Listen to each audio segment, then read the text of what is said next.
வாழ்க வையகம் வாழ்க வையகம் வாழ்க வளமுடன். குரு வாழ்க, குருவே துணை. பிப்ரவரி 6. இன்றைய வேதாத்திரி சிந்தனை. என் வீடு. மெய் விளக்கம் என்பது மனிதனுக்கு ஒரு முழுமையான மனமாற்றம், டிரான்சென்டென்டல் ஸ்டேட் ஆஃப் கான்ஷியஸ்னஸ் ஆகும். மெய்ப்பொருளை பற்றி இன்னது என விளக்கிக் கொண்டால் மட்டும் போதாது.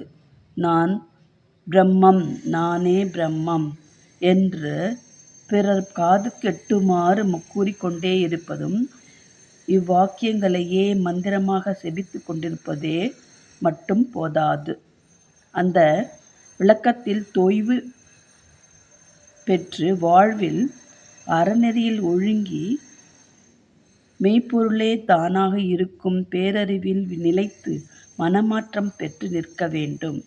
உதாரணம், ஒரு பெண் திருமணம் ஆகும் வரையில் தந்தையார் குடும்பத்தவர்களாகவே தன்னை கருதி கொண்டிருக்கிறாள். அவள் திருமணம் செய்து கொண்டு கணவன் வீடு சென்று அக்குடும்பம் பொறுப்பில் தோய்ந்த பின் கணவன் குடும்பத்தவளாகவே அறிவிலும் பொறுப்பிலும் மாற்றமடைகிறாள்.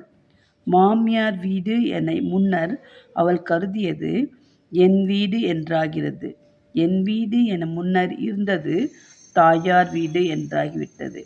அதுபோல தவத்தில் மெய்ப்பொருளோடு ஒன்றி கலந்து நிலைத்து பழகி அதுவே தானுமாக இருப்பதை உறுதிப்படுத்தி கொள்ளும்போது ஒரு உயர்ந்த நிலைக்கு மனமாற்றம் உண்டாகின்றது. வேதாந்தங்களை படித்ததாலோ மற்றவர்களை விளக்க கேட்டு புரிந்து கொண்டதாலோ மாத்திரம் இத்தகைய முழு மனமாற்றம் உண்டாவது அரிது. தன் முனைப்பை அடியோடு ஒழித்து பேராதார பேரறிவோடு கலந்து உறைவதற்கு பயிற்சியால் தான் இயலும். அருட்தந்தை வாழ்க வளமுடன்.